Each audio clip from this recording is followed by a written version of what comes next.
दावराव देख्रेब सारखौ जोंनि बर'नि साफा सानै लिडारफ्रा थैबा हांसिगौलै बे दावराव देख्रेब सारा बर' जाथियाव फैबायब्ला फिसाया बर' जाबायब्ला बिनि हिनजावा बर' दख'ना मानो गाना मा बर' बियो सोनाबनि बर'फ्रा बेखौलाय मारै नायनानै थानो हाखालाय नोंसोरलाय क'क्राझारनि बर'फोर दावराव देख्रेब सारा थैबा हांसिगौ साफा सानै लिडारफोरनि गोसोआव साननानै दं खोमा बर'नि जारिमिनफोरखौ दावराव देख्रेब सारा मानो बुरखांबाय थायो खोनासंनो बाबाय साफा सानै लिडारफ्रा उद्धार কৰিছে বৃহৎ পৰিমাণে ধন উদ্ধাৰ হৈছে बर'आ दिनै बर' जाथि सुनि फिसा होननानै दिनै बुंनाय जायो आरो कार्बि आलंआव सासे गेदेरमानि न'आव थाखा फैसा सम्पति इनकाउरि खालायदों प्रमद बर' गोविन्द फेरेंगा आरो बिथांमोननि आगदा आखि बिथांमोनखौबो थाबैनो इनकाउरि खालायनांगौ सोरनि पार्सेन्टजों गाव गावनि दरमाजों थाखो न' लुनो हागोन ना दामि दामि गारि गुरा लानो हागोन ना गाव गावनि दरमाजों सोरबा गेदेरमाफोरनो गारि गुरा प्रेजेन्ट हरनो हागोन ना বিপদত পৰিব নেকি কাৰ্বি আলং সাহিত্য পৰিষদৰ মুখ্য কাৰ্যবাহী সদস্য তুলিৰাম ৰংহাং তুলিৰামৰ বাকিহত চলিছে ইডিৰ অভিযান বুলি ক'ব লাগিব গুৱাহাটীৰ জয়ানগৰ বাকিহলৈ গৈছিল ইডিৰ দলটো তুলিৰাম ঘৰত নথকাৰ বাবে উভতিব লগা হ'ল দলটো তুলিৰাম ৰংহাঙৰ বিৰুদ্ধে প্ৰায় উপস্থাপিত হয় ব্যাগম কেলেংকাৰীৰ অভিযোগ উপস্থাপিত হয় তুলিৰাম ৰংহাঙৰ বিৰুদ্ধে दावराव देख्रेब सारा थाबैनो थैबा हांसिगौ साफा सानै लिडारफोरनि गोसोआव साननाय दं सोरांबानो बर'नि जारिमिनफोरखौ बुरखांबाय थायो आरो कार्बि आलंआव सासे गेदेरमाखौ थाखा फैसा सम्पति इनकाउरि खालायदों थाबैनो प्रमद बर'खौ खालायगोनखौ जों नुहुरदों प्रमद बर'खौ खालायनाय माने गोविन्द फेरेंगा बोसोरथाम बोसोरब्रैयाव गावनि दरमाजों दामि दामि गारि गुरा लानो हागोन ना दामि दामि न' बां लुनो हागोन ना सोरबा गेदेरमाफोरनो गारि गुरा बायनानै प्रेजेन्ट हरनो हागोन ना गाव गावनि दरमाजों सोरनि पार्सेन्टजों थाखो न' लुखो बर'हा बेकग्राउन्ड गैला जारिमिननि बेकग्राउन्ड गैला जारिमिननि बेकग्राउन्ड दंब्ला खुलिजागोनसो ইডিৰ অভিযানত বহু ৰৌব আৰ্লি জালত পৰাৰ সম্ভাৱনা আনহাতে ইডিৰ সমান্তৰালকৈ ক্ৰাইম ব্ৰাঞ্চে बोसोरथाम बोसोरब्रै बोसोरबा बे बोसोरब्रै बोसोरबायाव गावनि दरमाजों थाखो न' लुनो हागोन ना गावनि थाखा फैसाजों दामि दामि गारि गुरा लानो हागोन ना गावनि दरमाजों गावनि जाथि खुरमाफोरनो थाखा फैसा सोरबा गेदेरमाफोरनो गारि गुरा प्रेजेन्ट हरनो हागोन ना भिडिअनि फुटेजाव खोनाखाबाय कार्बि आलंआव सासे गेदेरमानि न'आव थाखा फैसा इनकाउरि खालामदों सम्पति इनकाउरि खालायदों प्रमद बर' गोविन्द फेरेंगा बिथांमोनखौबो थाबैनो खालायगोनखौ जों नुदों कार्बि आलंनि सासे गेदेरमाखौ खालायनाय माने प्रमद बर'खौ खालायनाय माने गोविन्द फेरेंगा बिथांमोननि आगदा आखि खालायगोनखौ जों नुहुरो आरो थाबैनो खालायनांगौ गाव गावनि दरमाजों सोरनि पार्सेन्टजों सोरबा गेदेरमाफोरनो गारि गुरा प्रेजेन्ट हरनाय गावनि न'खरनि जाथि खुरमाफोरनो थाखा फैसा हेफाजाब मदद हरनायाव जोंहा जेबो बुंनांगौ जेबो गैया नाथाय दामि दामि गारि गुरा बायनाय बेबो गंसेल' नङा गाव गावनि दरमाजों गंबैसे गारि बायनो हागोन गावनि दरमाजों थाखो बोसोरथाम बोसोरब्रै बोसोरबायाव खैथाला न' लुनो हागोन थाबैनो इनकाउरि जानांगौ प्रमद बर' आरो गोविन्द फेरेंगा आरो बिथांमोननि आगदा आखि थाबैनो इनकाउरि जानांगौ सोरनि पार्सेन्टजों गाव गावनि दरमाजों गंबैसे गारि गुरा बायनानै लानो हागोन दामि दामि गारि आरो लोगोसे सोरबा गेदेरमाफोरनो गारि गुरा प्रेजेन्ट हरनाय आरो थाखो न' लुनाय अबेनि थाखा फैसा मोन्दों थाबैनो इनकाउरि जानांगौ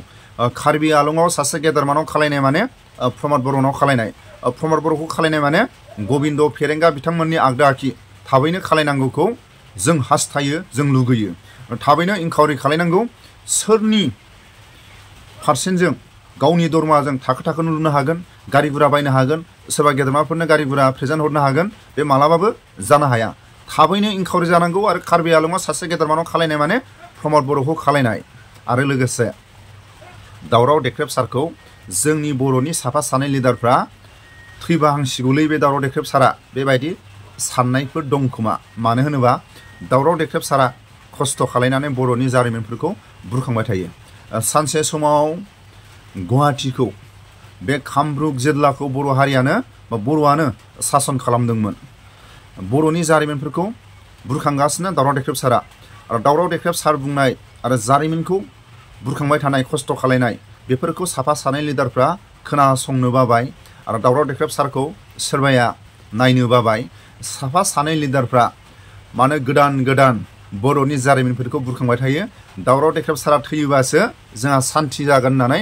साफा सानै लिडारफ्रा साननाय दं खोमा भिडिअनि फुटेजखौ एसे खोनासंलांदो बे रंजाफुनाय बर' हारिनि बे खाफालाव मानो एथ' गाज्रि जे बोथोर लाना फैयो खोब दुखुनांथाव बाथ्रा नै दाखालि बिटिसिआ 23 आरो 24 तारिखखालि साननैनि गेजेराव मोनसे बाजेट सेसन लिंदों दा बे बाजेट सेसननि गेजेरावनो मोनसे रेस्ट्रिक्टेड हलिडे हिसाबै गोबां जातिफोरनो हारिफोरनो फोसावनाय जादों दा अथ'सो बे रेस्ट्रिक्टेड हलिडेखौ स्टेट गभर्नमेन्टआसो होनो हायो बिटिसि 6 शेड्यूलआ होनो हाया बे जोंनि 6 शेड्यूलनिसो बे एरिया डेभेलपमेन्टनि बाथ्रा ट्राइबेल एरियाफोरनिसो बाथ्रा बियो दा खिन्थु बेयाव जायनाखि रेस्ट्रिक्टेड हलिडे होदों दा बेबो ओरैबायदि रेस्ट्रिक्टेड हलिडे होदों जायफ्रा जाथियानो गैया बे जाथिनोबो होदों आफादफोरनि नामावबो रेस्ट्रिक्टेड हलिडे होदों दा सोरबा एससि कमिउनिटिथ' खुनु कमिउनिटि गैया बे संबिधानाव मोनसे केटेगरिसो एससि शेड्यूल कास्ट कमिउनिटि बे नङा शेड्यूल कास्ट केटेगरि दा शेड्यूल ट्राइब केटेगरि जा दङ दा शेड्यूल ट्राइब केटेगरियाव जोंहा 14 ट्राइब्स दं शेड्यूल ट्राइब्स आसामाव बे माने 14 शेड्यूल ट्राइब्सजोंसो शेड्यूल ट्राइब केटेगरि जों मोनदों आरो एससियावबो गोबां बिदिनो माने कमिउनिटिफोर दङ दा जेरै ना फाननानै जाग्रा ना सारनानै जाग्रा आरो राजबंशिफोर शेड्यूल कास्ट दा गोबां बिदिनो दङ दा बेफोरखौ लानानै बोरै शेड्यूल कास्ट कमिउनिटिनि थाखाय बे रेस्ट्रिक्टेड हलिडे होखो बेफोर जिनिसा खोब साननो गोनां आरो आदिबासि सेवा समिति माने आसाम ओरैबायदि मोनसे सेवा समितिनि आफादनोबो होनाय जाबाय आरो मुस्लिमफोरनोबो बांगालफोरनि नामाव मोनसे होनाय जाबाय जायफ्रा बिदि खुनु माबा गैया एखेबारे बेसिस गैया बिदि होनाय जाबाय ओमफ्राय मोनसे खोब माने साननो गोनां बाथ्रा जाबाय जोंनि थाखाय गिख्रंथाव जायखौ बर' हारिया दिनै बागदावदों होननानै जायफ्रा दुखु मोननाय दिनै दा बे हिसाबै दिनै जाहैबाय देसि जाथिनो 4 एप्रिल खालि रेस्ट्रिक्टेड हलिडे होबाय बे जाहैबाय आलिमेज डे लेगेसि अफ देसि अरिजिन होनदों आरोखि आलिमेज डे बेखौ फालिगोन आरोखि बे देसिफ्रा फालिगोन आलिमेज डे बे देसि जाथिया सोर बाथ्रा बे गिदिर कुइसन जादों आलिमेजआथ' बर' मानसि खिन्थु आरो गोबाङै देसि जाथि सोर जाखो बे आलिमेजनि दिनै मोनसे फोरबो फालिनो थाखाय बिसोरनो माबोरै ब्रिटिश सरकारा बोरै माने अर्डार माने दिहुननो हाखो आरो बेजों लोगोसे नै मोनसे होबाय कलिताफोरनो होबाय कलिता बिसोर होदों ट्राइब दिबस फालिनो थाखाय आरोखि ट्राइब दिबस फालिनो थाखाय कलिताफोरनो रेस्ट्रिक्टेड हलिडे बे जाहैबाय 6 पुहा 22 डिसेम्बर बे होदों दा बेयावनो प्रश्न जादों बे कलिताफ्रा सोर आरो बे ट्राइब रायजोआ सोरनिमोन बे कलितानिमोन नामा दा बेनो प्रश्न जादों दा दिनै जों कलिताफोरनो ट्राइब रायजोखौ गथायनानै होनाय जाबाय बे ट्राइब रायजोआ जे बर'निमोन बर'फ्रा जे गोदो गोदाय ग्रोम ग्रोम रायजो खुंबोदों रायजो जाबोदों बर' राजाफ्रानो फारि फारि रायजो खुंलांदों दा बिनि अस्तित्वखौ खोमानानै जों कलिताफोरनोसो गथायनानै होनाय जाबाय बे जिनिसा रोखा रोखा बेयाव फैदों बे गिख्रंथाव गिथावबाथाव बे थांखि बियो दा दिनैनिफ्राय जोंहा खुनु मोनसे जारिमिननि बेकग्राउन्ड गैला होननानै जों दिनै बे फोसावनायखौ लानानै जों बुंनो हासै बर'फ्रा खुनु बेकग्राउन्ड गैला जारिमिननि बेकग्राउन्ड गैला जारिमिननि बेकग्राउन्ड दंब्ला कलिताफोरनिसो ट्राइबफोरनि रायजोनि बेकग्राउन्ड दंब्ला कलिताफोरनि आरो लोगोसे आलिमेजनि जायनाखि जारिमिन बे दंब्ला माने देसिफोरनिसो बेखौ बुंनाय जाबाय दा बेखौनो फारि फारि बुंनानै सानदों अदेबानि आङो दाखालिबो बुंखांबाय ट्राइबफोरनि राजा सोरनिमोन बे रायजोआव सोर राजा सासन खालामामोन बे बाथ्राखौ आं दाखालिबो फुरानो मोजाङै बुंलांखाबाय आं दिनै नैबे देसि बे सोर आं बेखौ बुंलांगोन दा बेयाव होदों आलिमेज डे लेगेसि अफ देसि अरिजिन आसरित बाथ्रा आरोखि मा देसि अरिजिन जाखो आलिमेज मेज ओंखारथारबाय आरो देसि अरिजिनाव ओमफ्राय फैखो आरो बेखौ देसिफोरनो माबोरै माने गथायना होखो फोरबो फालिनो थाखाय बे देसिफ्रा सोर बे जाथिया सोर दिनै प्रमद बर'मोनहा अबे बिटिसि एरियायाव देसि जाथि मोनफेरखो अबे जुगनिफ्राय दंफैयो बे जायगायाव जे आलिमेज फिसा थालायलायनाय आलिमेज थालायनाय माने देसि जाथि ओमफ्राय मोनखोबसिलाय ओमफ्राय बर'खौ ओमफ्राय बे जन्म जाखो बे दिनै साननो गोनां बाथ्रा रायजोफोर आलिमेजनि सल'आ आलिमेजनि जारिमिना बियो जारिमिनाव लिरनाय दङ नैबे थाबाकात आइ नार्सि लेखा भलिउम नम्बर 1 थाबाकात आइ नार्सि लेखा भलिउम नम्बर 1 दा बेखौ मिनहाज सिराज उद्दिना लिरदों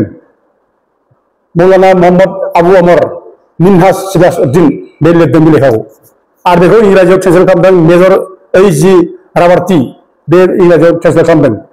दा बेयावनो आलिमेजआ सोर बेखौ लिरदों बेयाव रोखा रोखा दं बे बुजिया सोमजिया ओरैनो आलिमेजनि नाम लालाबायनानै खोनाब्लानो देसि अरिजिन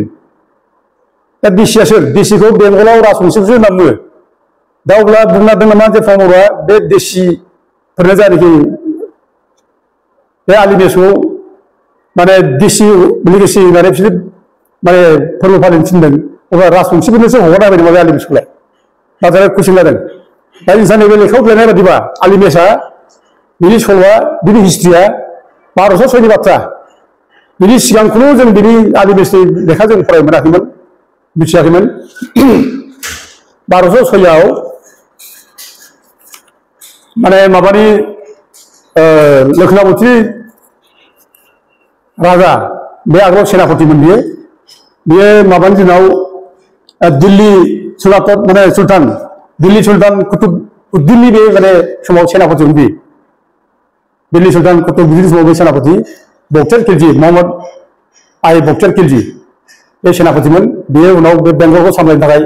बेखौ दायित्व होदों बे कुतुबुद्दीना दा दायित्व होनाय लोगो बे लोखनावतीयाव बे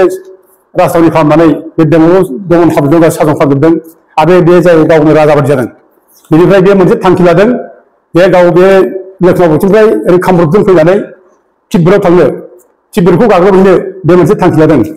जेब्ला मोहम्मद बक्तार खिलजिया तिब्बतआव थांनो फैयो बे तिब्बतआव थांनो फैनाय समाव बे रंपुर साइडआव बे मेस राजा आलिमेसखौ फार्स्ट लोगो मोनजेनो आलिमेस नैबे लेखायाव दङ पेज नम्बर 560 निफ्राय गासै 573 560 पेजनिफ्राय 573 सिम बे पेजाव आलिमेसनि बाथ्राखौ बेयाव लिरदों आरो बे मोहम्मद बक्तार खिलजिया बोरै बोरै फैया मानो बे तिब्बत जि खालामनायब्ला बेखौ बे बाथ्रायाव लिरदों दा बेयावनो मोनो दा बेयाव लिरनाय बादिबा जेब्ला बक्तार खिलजिया जेब्ला रंपुरजों फैयो आलिमेसखौ जेब्ला लोगो मोनो बे 10,000 सेना लाना फैदों 10,000 गराय लाना फैदों बक्तार खिलजिया अब्ला आलिमेसआ बिनि ग्रिबाव गोलैयो बक्तार खिलजिनि ग्रिबाव ओमफ्राय जेब्ला बक्तार खिलजिनि ग्रिबाव गोलैयो अब्ला आलिमेसआ गावनि धोरोमखौ सोलायना लायो धोरोम सोलायनाय बे इस्लाम लायो इस्लाम धोरोम लानाय लोगो लोगोनो बियो नामखौ सोलायो आलि बे नामखौ लायो बिनि अरिजिन नामा मामोन बेयाव लेखायाव लिराखै किन्तु आलि नाम बेखौनो होदों आं किन्तु बिनि मेस जे बे जाथिया जे मेस बे मेसखौ दोनदों आलि मेस बेयाव होनदों आलि दा मेस बेयाव लिरदों बे लेखायाव आलि मेस बेयाव आलि मेस नाम लादों दा बे आलि मेसखौ बक्तार खिलजिया लिंनानै बेखौ बुंदों जे कामरुपनि राजानाव माने रिकुवेस्ट खालामफिनदों जे कामरुपनि राजा जाहाथे तिब्बत दै खालामनायाव थांफायो सहाय खालामदों बेखौ बुंदों दा आलिमेसआ माने कामरुपनि राजा पितु बे समाव बेबो बर' राजा पाल बंस'नि राजा बियो बे पितुराव बे फैनानै स्टेक लाना फैदों ओमफ्राय जेब्ला स्टेक लाना फैयो पितुआ बुंहरदों बे बोथोरा मोजां नङा देग्लाय बोथोराव बाद होनानै नेक्स्ट बोथोर थांगोन होननानै बे स्टेकखौ माने रिटार्न खालामफिनदों किन्तु बे स्टेकखौ रिटार्न खालामदोंब्लाबो बक्तार खिलजिया बे पितु राजानि बाथ्राखौ गनायाखै बे गावनो स्वयं फैनानै आरोबाव बे आलिमेसखौ लानानै कामरुपनि खालामनानै थाङो आरोखि फैदों बियो दा बे फैनाय लामायाव कामरुपआव बे मोनथाम हारिखौ लोगो मोनदों मोहम्मद बक्तार खिलजिया कामरुपआव मोनथाम जाथिखौ बे लोगो मोनदों बोरै होनदों in the different parts of those mountains which lie between Tibet and the country of Loknavati are 3 races of people होनदों मोनथाम जाथिनि मानसि दं बेयाव one called the Kuns, the second Mes, and third Tharuफोर बे मोनथाम जाथिखौ लोगो मोनदों होनना बुंदों आरोखि बेयाव दा बाथ्राया जाबाय क्लियार बेयावनो बे मोनथाम जाथि कस मेस थारु आरो राजाया गावनो माने मेस खाथार अब्ला दिनै बे माने बिटिसिआव माबोरैहाय बबे देसि जाथि लोगो मोनखो बे देसि जाथिफ्रा बोरै आलिमेसनि माने फोरबो फालिलायनायाव बिसोर खमथा बोरै होखो दा बेनि मोनसे कुइसन जादों आरो दा बेनो गिदिर बाथ्रा दिनै गावनि जारिमिनखौ मानो हगारखो दा बिनिफ्राय बक्तार खिलजिया कामरुप रायजोआव हाबफैदों कामरुप रायजोआव जेब्ला हाबफैयो बै माने नर्थ गुवाहाटि बियो माने ब्रह्मपुत्र दैसिम माबाया आलिमेसआ दोनबोदों आलिमेसआ दोनबोनानै ब्रह्मपुत्रनिफ्राय बे थांफिनदों थांनानै जेब्ला बक्तार खिलजिया माबायो मा होनो तिब्बत दै खालामनो थाङो तिब्बेत दै खालामनानै फैफिननाय समाव बे खोब गाज्रि रोखोम माने बे जायगानि बर' मानसिफोरखौ अत्याचार खालामदों। बे 10,000 गराया आबाद मावनाय आनायखौ गाग्लिदों गासिबो। दा बेयाव माने बर' राजा पृथुआ बेखौ माने सैज्य खालामनो हायिनि बेनि सायाव आक्रमण खालामदों। आरो आक्रमण खालामनानै ओरैबायदि खालामदों बे जे दै बारदोंमोन ब्रह्मपुत्र दैखौ बारदोंमोन बे मोनसे 2 आवर्स बे उदेन माबा ब्रिजआ अन्थाइनि ब्रिजआ बायनानै दंमोन। दा बेखौ औवानि बेम्बु बानायनानै बारदोंमोन बिसोरो। दा बे बेम्बुजों बारनाय बेम्बुखौ नेनो थाखाय आमिर आलि होननाय सानै माने गार्ड दोनलांदोंमोन डक्टर खिलजिया। बे आमिर आलि गार्ड सानैखौ माने कामरुपनि राजा पृथुआ बुथारनानै बेनि जाय दालां बानायनाय औवानि बेखौ बुफायग्रोनानै सावनानै दोनदों आरोखि। ओमफ्राय जेब्ला डक्टर खिलजिया फैनानै बारदों नागिरो ब्रह्मपुत्रखौ बारनो मोनासै। ओमफ्राय बे समावनो बिसोर मोनायाव केम्प खालामनानै थाबाय। बे आइडल केम्पआव थादों होनना बुंदों बिसोरो। बे जेब्ला केम्प खालामनानै थायो बे समाव मोनायाव आरोबाव राजा पृथुआ गाग्लोबबाय। राजा पृथुआ गाग्लोबनानै बिनि गासैबो सैन्यखौ छिन्न भिन्न खालामबाय। ओमफ्राय उफाय गैयिनि डक्टर खिलजिया ब्रह्मपुत्र दैयाव बारसोमबाय। बिनि सेनाफ्रा बारसोमनानै बारनानै खारनो नागिरबाय। बे दैयावनो जेरै बेरै गावथानानै खुनुरुखुम बिनि सैन्यफ्रा गासै 100 जनल' बारग'दों होनना बुंदों आरोखि। डक्टर खिलजिया जे 100 सैन्यफ्रा बारग'नानै बे लोखोना बुथियाव थांफिनदों। दा बे थांनाय लामायाव आरोबाव आलि बेसआ बेखौ माने हेल्प खालामदों। आलि बेसआ लानानै दोनहैबावदों। दा बे हिस्ट्रि दा मोनसे रोखा रोखा बे जायगायाव जे माबादों डक्टर खिलजिया जे फैदों आरो डक्टर खिलजिया जे बे ब्रह्मपुत्र दैखौ बारदों बिनि नैबे माने खानायबारसि रक इनस्क्रिप्सन नैबे अन्थाइयाव लिरनानै दोननाय बे रक इनस्क्रिप्सन बै समाव लिरनानै दोननाय बे जे खानायबारसि रक इनस्क्रिप्सनाव लिरनानै दोनदों बे माबा फैगोनखौ खानायबारसि रक इनस्क्रिप्सन नम्बर 1 बेयाव बेखौ लिरदों आरोखि। डक्टर खिलजिया बेजों बारदों ओमफ्राय बेयावनो बिनि सैन्यफोरखौ खोब डिस्ट्राक्सन खालामनाय जादों ओरैनो लिरदों आरोखि। आरो बे बाथ्राखौ नैबे माने माबायावबो लिरदों स्ट्रागल फर एम्पायार नैबे लेखा मुम्बाइनिफ्राय दिहुननाय बे स्ट्रागल फर एम्पायारा बे भलिउम नाम्बार 1 बे होदों आरोखि। 5th एडिशन बियो बेयाव होदों बेयाव लिरदों। बिनि केसा दङ बेयाव। बे पृथुआ जे बर' राजामोन बेखौ बे रोखा रोखा लिरदों। आं बेखौ बुंदों फोरमान हिसाबै नैबेयाव बे 1206 घटना बेयाव लिरदों। दा तुर्क came in touch with early in the 13th century when Ikhtiar Uddin Ibn Muhammad Dr. Khilji, a conqueror of West Bengal, made a most ill-conceived expedition into Assam and met with disaster from the Bodo people and their rulers in the Arki. बर' मानसिफोरजों आरो बर' राजाजों बेयाव खोब माने आक्रमण खालामजादों बिसोर धंस खालामजादों होननानै बेयाव रोखा रोखा लिरदों। दा गंसे जोंनि हिस्ट्रिया रोखा 1200 जे बर' राजानो सासन खालामदों कामरुपखौ बे रोखा। आरो आलि बेसआ जे बर' मानसि आरो आलि बेसआ बर' मानसिखायनो बे बर' राजाजों लिंक लानानै सोमोन्दो लानानै बे रायज्लायदों माने डक्टर खिलजिखौ हेल्प खालामनो थाखाय बेनो फोरमान खालामो। ओमफ्राय लोगोसे बेयाव खोथा बेयाव जायनाखि लिरदों साबाकात नार्सारियाव बे कामरुपआव फैनाय समाव बे मिनास सिराजुद्दिन जाय बे लेखाखौ लिरदों मिनास सिराजुद्दिना बुंदों बे कामरुपआव जायनाखि लोगो मोननाय मानसिफोर बिसोर साइबेरियानि मानसि होनना बुंदों। साइबेरियाव जाय मानसिखौ लोगो मोनदों डक्टर खिलजिया बे मानसिफोरखौनो बे कामरुपआव लोगो मोनदों होनना बुंदों साइबेरिया। दा साइबेरियानि मानसि माबायाबो डक्टर खिलजियाबो तुर्किनिफ्राय फैनाय बिसोरो बेबो मंगलाइट मानसि बेबो मंगलाइट मानसि दा तुर्किनिफ्राय फैनाय। दा तुर्किनिफ्राय फैनाय समाव बे बै जायगायाव माने जा मानसि लोगो मोनदों बेखौनो बेयावबो लोगो मोनफैदों होननानै लिरदों। दा अब्ला बे साइबेरियाव जायनाखि दङ मानसिफोर बे साइबेरियाव थानाय मानसिफ्रा गोबां हिस्ट्रिफ्रानो बर'फ्रा साइबेरियाव दंमोन होननानै लिरदों। बर'फ्रा साइबेरियावनो थादों आरो बे साइबेरियाव थानाया दिनैनि बाथ्रा नङा बोसोरसे बोसोरनि बाथ्रा नङा हाजार हाजार लाख बोसोरनि बाथ्रा होननानै जोंहा माने गोबां हिस्ट्रियानो लिरदों। आरो जोंहा माने बिष्णु प्रसाद आबा नैबे रसना सम्भार बेयाव लिरदों द्वितीय खन्द बेयाव बिथाङा लिरनो हादों जे साइबेरियाव जे बर'फ्रा थादों बे बाथ्राखौ लिरनो हादों 125 पेज।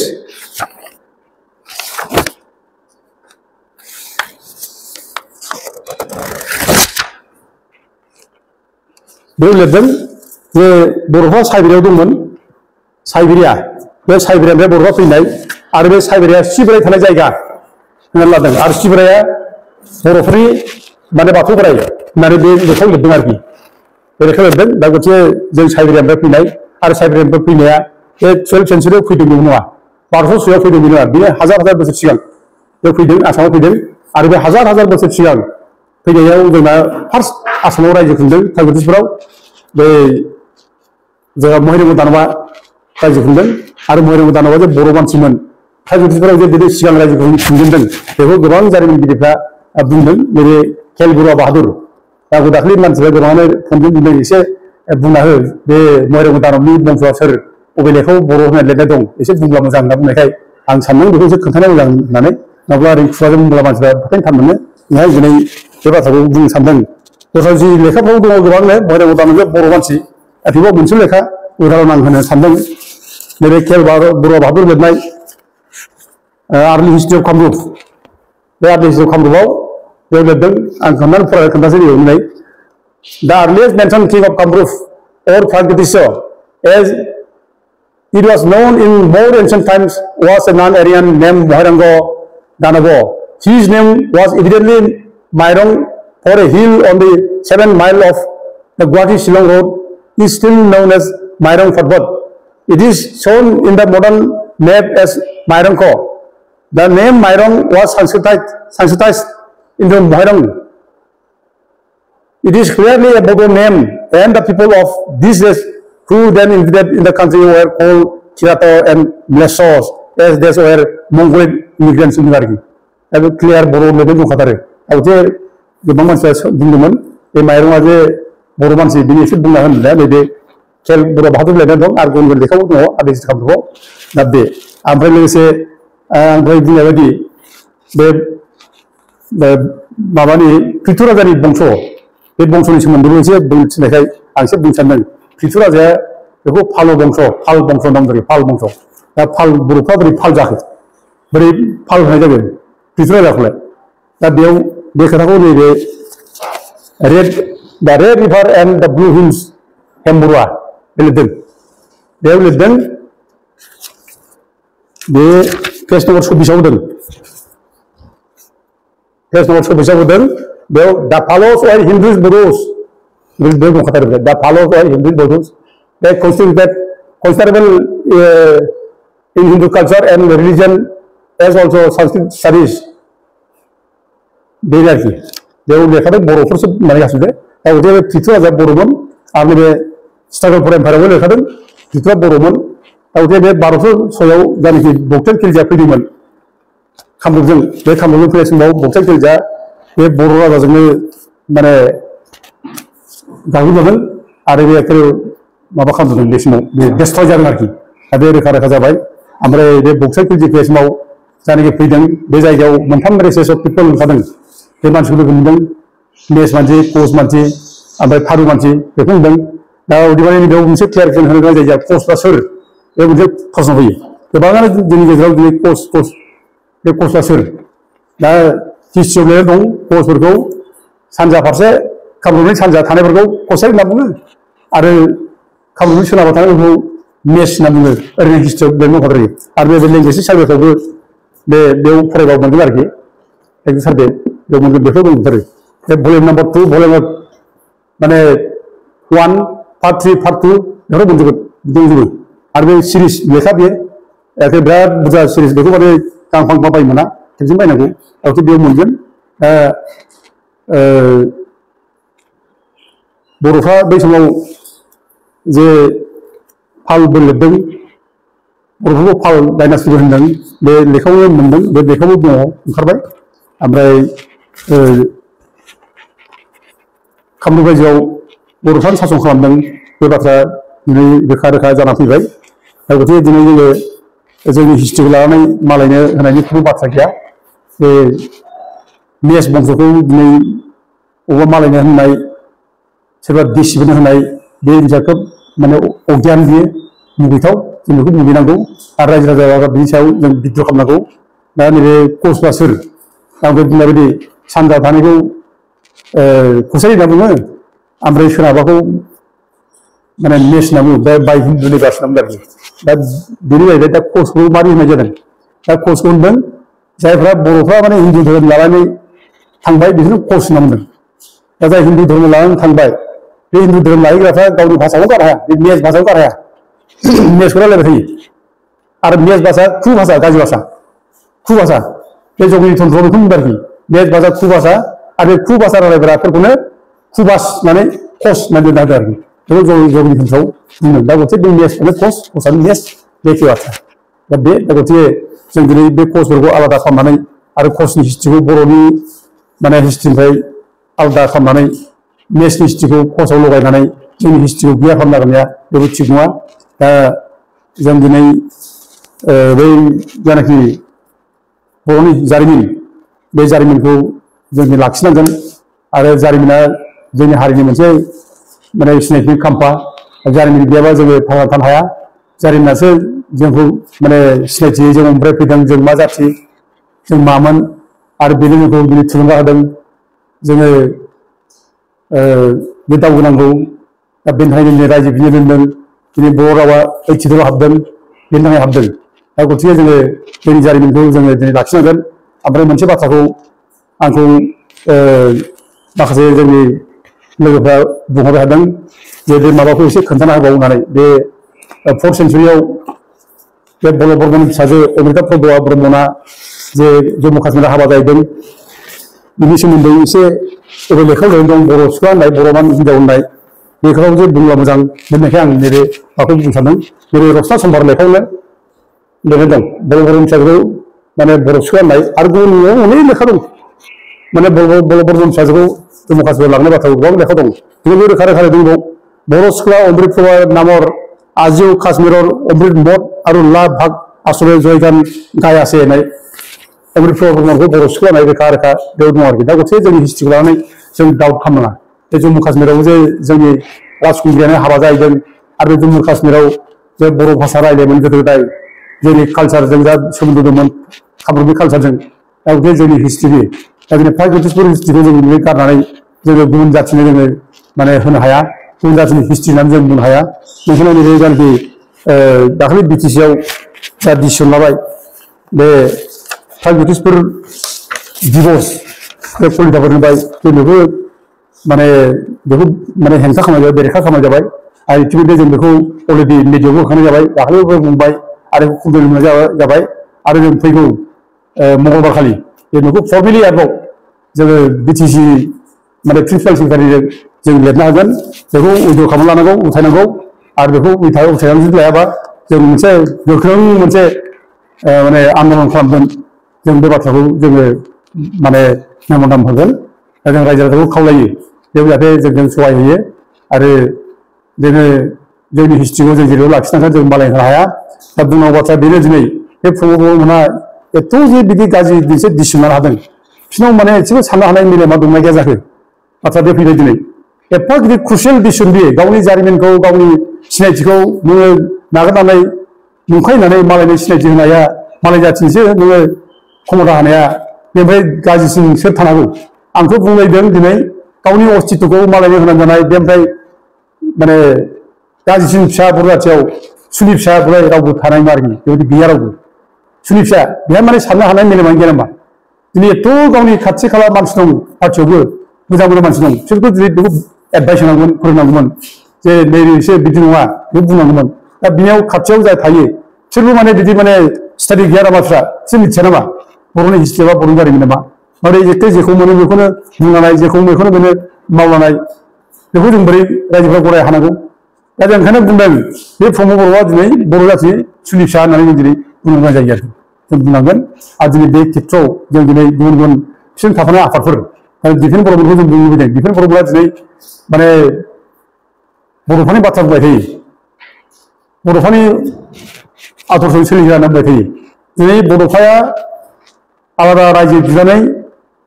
जोंनो माने 50-50 जोंनो रायजो नांगौ होननानै जोंनो मोनसे सानस्रि होलांबाय आरो बे सानस्रिजों जों दिनै जुजि गोबां जोंनि संग्रामनि गेजेरजों मानसि थैबाय गोबां सोरबा माने गथ' जोनोम जायाखै गोरबोआवनो थाबाय बे गोरबोआव थानाय समावनो सोरबा एसे थैजाबाय आरो सोरबा 2 मास गथ' जोनोम जानायनि उनावनो सोरबा एसे थैबाय बिदिनो मावरिया गथ'बो थालांबाय आलाय सिलाय जालांबाय दा दिनै बेफोरबायदि माने सेक्रिफाइस बेबायदि एथ' गिदिर माने जोंनि गेजेराव खैफोद जाबाय अलखद जाबाय दा बे खैफोदनि गेजेरजों दिनै जों मोनसे बिटिसि मोनबाय आरो बिटिसिआ सोरनिफ्राय मोननाय बे बिटिसिआ बे बर' फिसाफोर माने जिउ गारनाय थैनाय बिसोरनिफ्राय मोननाय आरो बिसोरो बड'फानि आइडिअलजिजों बे थागिबिफोर रायजो कामरुप रायजो बे बर'फोरनिमोन बेखौनो जों मोनफिननो थाखाय जोङो आलादा बड'लेण्ड रायजो नांगौ होननानै जों आन्दलन खालामबाय बेजों गोबां मुंख्लं जालांबाय बे मुंख्लं जानाय मानसिफोरखौ लानानै दिनै जों बिटिसि मोनबाय दा दिनै बे बिटिसि सिङाव थानानै जे प्रमद बर'आ जुदि माने थागिबिफोर रायजोआ कलिताफोरनिसोमोन बर' नङामोनब्ला होमब्ला बड'फा आन्दलन खालामनाया मिसा जाबाय जों बड'लेण्ड रायजो बिदिनो मिसा जाबाय नंखाय जाबाय एथ' जघन्य बियो एखेबारे दिनै जायफ्रा बड'फानि बाथ्रा बुङो दिफेन बर'फ्रा बड'फानि बाथ्रा बुंबाय दिनै बड'फानि सेक्रिफाइसजों बड'फानि थांखिजों बड'फानि पावारफ्रा दिनै जुजिनानै बिनि संग्रामखौ सापर्ट खालामनानै बिनि संग्रामाव ओंखारनाय जोंनि अनेक सेक्रिफाइसफोर जिउ गारबाय बे जिउनि बलिदानाव दिनै बिटिसि मोनबाय दा बिटिसि सिङाव हाबनानै थानाय जुदि प्रमद बर'मोना जुदि थागिबिफोरा बर' रायजो नङामोन होनब्ला दिनै दिफेन बर'मोना बोरै सैयो खालामदों बोरै खोनासंनानै दं बाथ्रा बिसारनो बेखायनो जों खावलायदों बयबो दिनै ओंखारबोनांगौ बयबो दिनै बुंनांगौ बे भुल डिसिसन बियो आरो बे भुल डिसिसनखौ इमिडियेट उथायनो लानांगौ आरो बेखौ जुदि इमिडियेट उथायनो लायाबा बर' फिसाफ्रा गासैबो ज' ज' ओंखारनानै दिनै जों संग्राम खालामनांगौ आं बेखौ बयखौबो बर' रायजोआव खावलायहरो